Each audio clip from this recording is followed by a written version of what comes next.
Bonjour à tous, bonjour Julien de Bonjour. Normandie. Et oui, parce que l'épidémie de Covid a aussi des conséquences sur le monde de l'agriculture et de l'alimentation que vous représentez, avec d'ailleurs cette première question, les contaminations par centaines de milliers, l'absentéisme. Est-ce que cela peut toucher aussi le monde de l'agriculture, de la distribution? Est-ce qu'on peut s'attendre à des pénuries, voire à des problèmes dans l'alimentation dans les prochaines semaines? Aujourd'hui, je veux être vraiment rassurant. On fait le point régulièrement avec l'ensemble des acteurs de la chaîne alimentaire. Et aujourd'hui, la situation, elle tient grâce à l'engagement de l'ensemble de ces acteurs. Mais évidemment, nous suivons la chose avec beaucoup d'attention. D'ailleurs, dès lundi prochain, je vous l'annonce, nous réunirons à nouveau l'ensemble de ces acteurs de la chaîne alimentaire avec mes collègues de Bercy pour s'assurer notamment que la logistique tienne bien.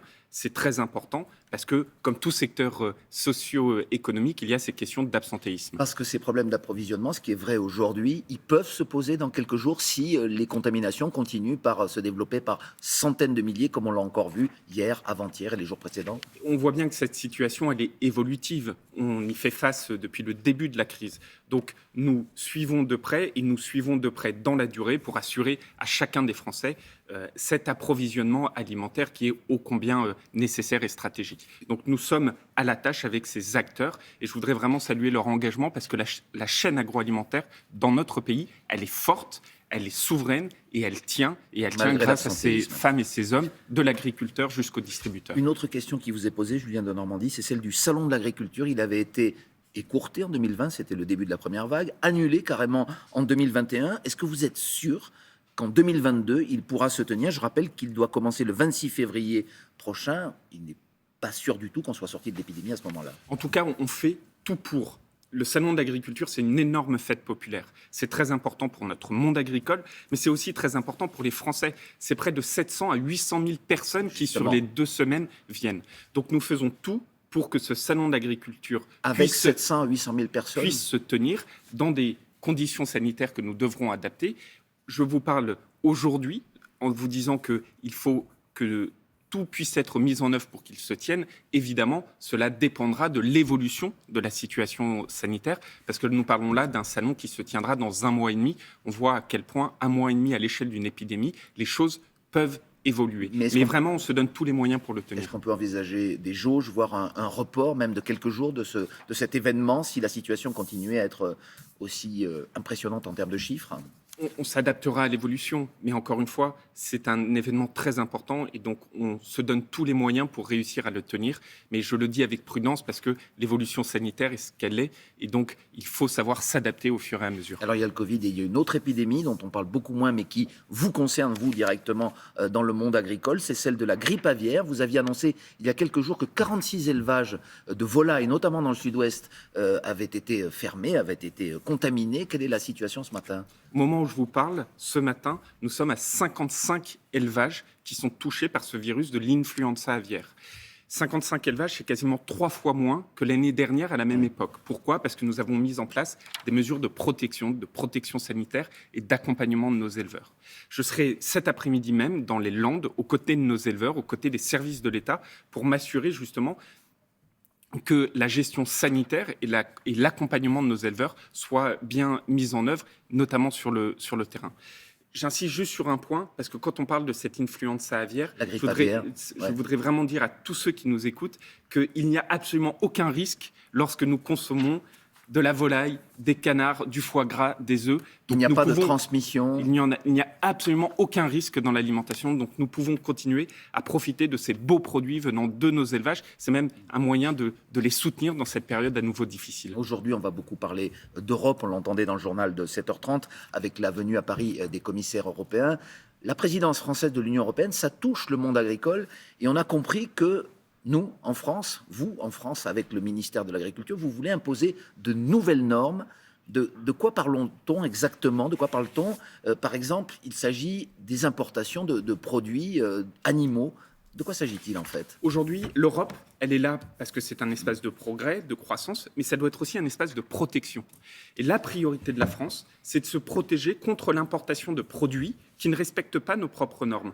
Un seul exemple, dans le domaine de la viande, vous avez des pays à travers le monde qui utilisent ce qu'on appelle des antibiotiques de croissance. Ils donnent des antibiotiques à leurs animaux tout au long de leur vie pour doper leur croissance. Nous, ça fait des années qu'on l'a interdit. Et pourtant, en Europe, on continue à importer ces produits. Mais ça veut dire... ça ne doit pas Monsieur durer. Denormandie. Et donc, on va prendre des mesures, justement, dites de réciprocité pour imposer aux autres nos critères de production. Mais ça veut dire qu'aujourd'hui, en France, on peut encore consommer des produits animaux, des viandes qui ont été produites avec des antibiotiques de croissance. C'est ce qu'on peut trouver encore dans les supermarchés. Exactement, aujourd'hui. et je crois que personne ne peut le comprendre. Alors, fut un temps, on parlait des hormones de croissance. Les hormones de croissance, on a réussi à les interdire, y compris à l'importation. Mais on veut aller plus loin, avec notamment les animaux qui ont été dopés avec ces antibiotiques de croissance. On l'a fait en France. Notre élevage, il est incroyablement en avance là-dessus, mais on continue à en importer. C'est un non-sens. Et j'en profite là aussi pour dire à tous ceux qui nous écoutent, faisons le choix des productions de nos territoires. On a l'une des agricultures les plus durables au monde. Soyons-en fiers et faisons le choix de l'agriculture de nos territoires. Ministre de l'Agriculture, vous êtes aussi l'un des ministres politiques les plus proches d'Emmanuel Macron. Vous êtes, comme on les appelle, l'un des mormons qui suivaient Emmanuel Macron depuis l'annonce de sa candidature à la présidentielle.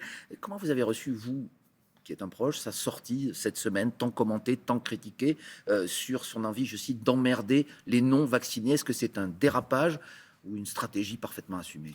Je crois surtout que c'est un parler vrai, un parler clair. Mais ça fait du bien en politique d'avoir des responsables qui parlent clairement, qui disent tout haut ce que tout le monde pense tout bas. Vraiment, tout le monde pense tout bas ce qu'a dit le président. Tout le monde sait bien que la cohérence de dire qu'il faut mettre la pression sur les non-vaccinés, plus de contraintes sur les non-vaccinés, cette cohérence qui dit que si on veut sortir de la crise, il faut vaccination, vaccination, vaccination. Cette cohérence qui dit qui peut comprendre aujourd'hui que vous avez des malades atteints de pathologies graves comme des cancers qui voient leurs soins déprogrammés parce que vous avez une très forte tension à l'hôpital, parce que vous avez beaucoup de non-vaccinés qui n'acceptent pas la vaccination. Donc tout le monde, sur le fond, est bien d'accord, et je crois que sur la forme, avoir des gens qui parlent vrai, c'est normal, ça fait du bien, et c'est encore une fois ce que tout le monde pense. Sur la forme, est-ce qu'un président de la République peut parler comme ça? Ce même président qui disait, vous le savez, il y a quelques semaines, que ses propos avaient parfois heurté les Français et qu'il le regrettait. Est-ce qu'il n'y a pas une contradiction? Moi, je crois vraiment qu'en politique, ce qui est le plus important, c'est la cohérence. Vous avez un président de la République, un gouvernement qui, depuis le début de la crise,